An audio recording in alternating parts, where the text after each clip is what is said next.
пределах Литва, шахты Новочеркасск заехали на автостанцию. Производится предварительная продажа. Feeling fit? You might like to try and drag your suitcases up these ramps. It's the only way to get the suitcases up these rather impressive steps.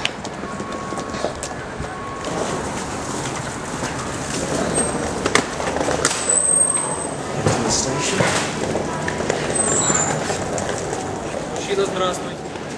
This is the inside of Volgograd railway station. I don't know if you can see that. It says it was built in 1918. It's upside down. Typical waiting hall.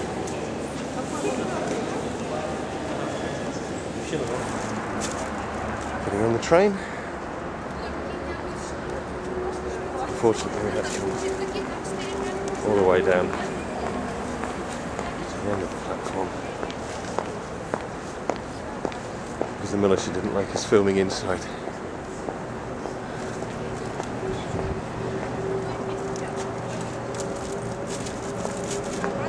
This is where you have to show all your documents. All the electricity and the lights will come on when the train gets moving, and they take up this carpet here because people enter with their outdoor shoes and then usually change into slippers or flip-flops. This is a first-class cabin. Somebody else's, so I've got to be quick.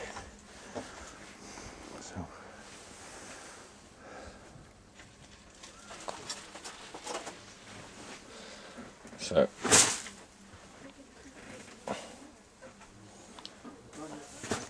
underneath the bunk is a space for luggage. So usually the big suitcase goes here and smaller bags here.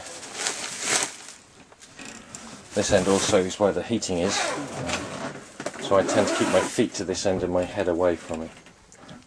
And underneath here you have a sheet which goes over the blankets, which usually you find over the door, so you don't just put the blanket over you, but it will fit inside the sheet.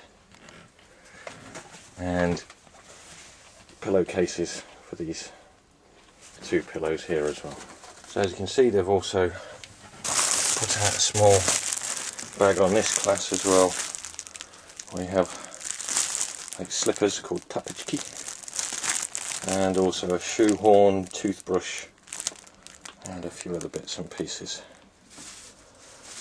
These are rather interesting: biscuits, butter, a packet of milk, some bread to go with the meal that they'll serve later, bottled water, which you always tend to use for cleaning your teeth, and of course you can always order coffee or tea or anything which the conductor will bring to the cabin for you. In the first class there's a power socket, so if you've got a laptop or to charge your phone. As you can see, it's 220 volt 2-pin. Up here there's a lock to close the door when you've closed it. The door shuts. See, there's a handle here. There's a lock at the top here, which you can just flip out like this, which means that the door will only open so far, so you can leave it open at night if it's a bit too warm for you. And this one here, you close to lock the door. This one can be opened from the outside. There's a key which the conductor can use to open it, and they can also lock your cabin if you want to leave.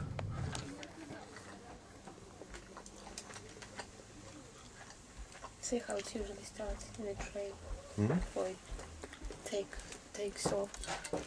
Passengers started to drink it. So this train pulling out.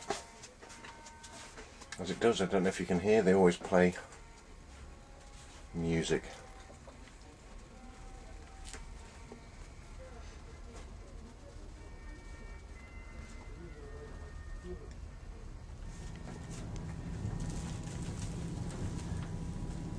and once you're on the train, your tickets and passport will be checked again by the carriage attendant. Пожалуйста, ваши билеты, ваши документы, пожалуйста.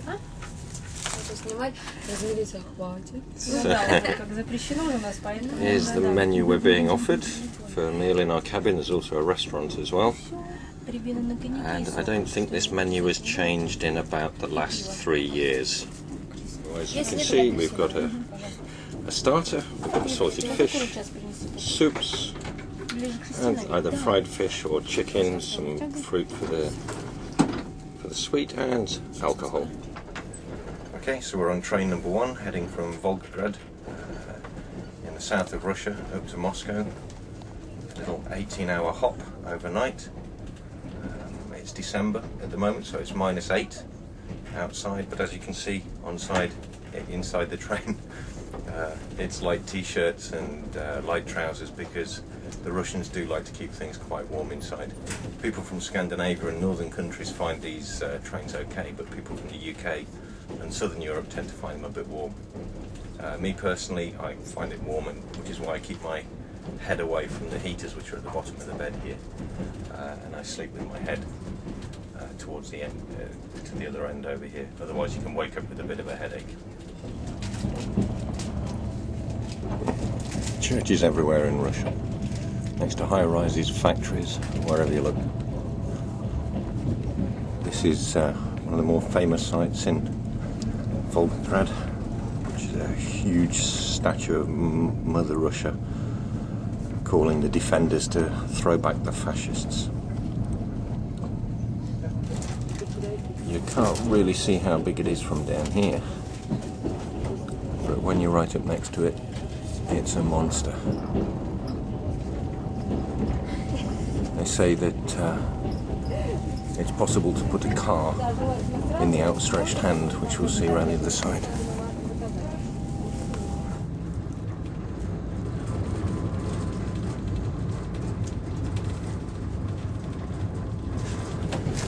On the other side of the carriage door, cabin door, as you can see, there's the lock which the cabin attendant will use to lock the cabin if you leave. So now heading to where you can have a cigarette.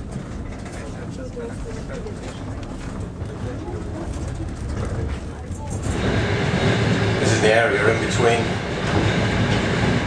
the carriages. There's the restaurant car through there. So you have to be a little bit careful with your step when you're going. We're in between the carriages here, and this is where you can have a cigarette.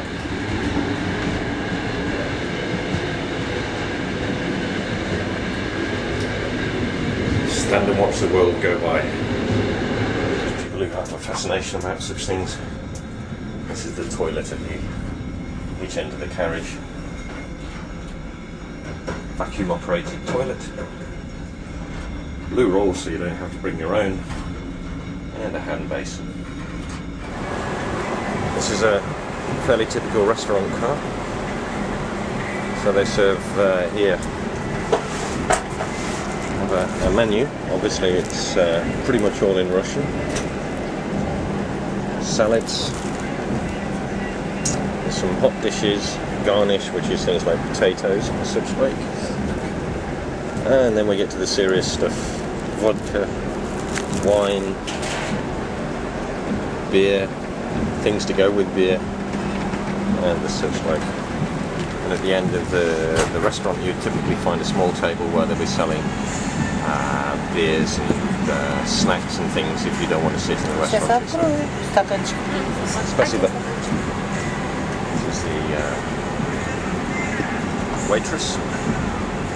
And these guys are the train militia. You tend to find them on every train. We've just got a bird. So, even here, we've got a bottle of champagne, beer, vodka, cognac, pretty much everything you'd like to drink. The Russians certainly are not shy about their drink.